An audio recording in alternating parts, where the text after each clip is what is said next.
Sanaa ya Diamond Platnumz inazidi kukua kadri siku zinavyokwenda, kulingana na namna ambavyo amekuwa akiwekeza juhudi kubwa kwenye muziki wa Bongo Flava, uwekezaji wa pesa, rasilimali watu, ili kuhakikisha kwamba anafika mbali kwenye karia yake. Tangu atoke rasmi 2009 kupitia Kamwambie, hajawahi kushuka mpaka sasa hivi 2026, ni zaidi ya miaka 15 kwenye game, tena on top akiwa kama msanii nambari 1 kutoka Tanzania ambaye amefanya makubwa sana.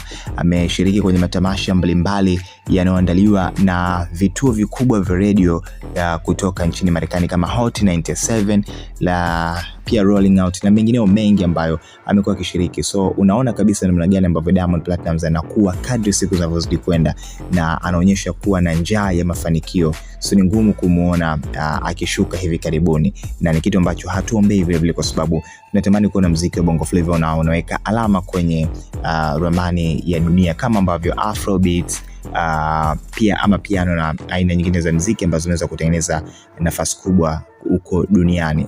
Sasa ameweza kufanya makubwa kwenye takriban zaidi ya miaka 15 tangu atoke na ngoma ya Kamwambie mwaka 2009, hajawahi kushuka. Amekuwa on top na amekuwa akijitahidi kuendelea kuwa kwenye nafasi hiyo, ambapo tayari ameachia Happy mwaka 2026, ngoma ambayo ikiwa na siku chache tayari imefikisha namba kubwa. Zaidi ya watu milioni 6 wametembelea kwenye ukurasa wake kutazama video ya Happy, jambo ambalo limeweza pia kufungua mianya kwa wasanii wakubwa duniani kuweza kumzingatia zaidi. Nikumbushe tu pia mwaka jana ameweza kufanya ngoma na Ciara, ngoma ambayo ni kubwa na ni msanii mkubwa pia. So watu wengi kutoka Marekani walikuwa wakitamani kumuona Diamond Platnumz anashirikiana na wasanii wengine kutoka kule, kwa sababu wapo waandishi ambao waliweza kumuoji kupitia Hot 97 kwa namna gani ambavyo anahisi game yake inaweza ikapenya kwenye ardhi ya taifa la Marekani. Sasa Chris Brown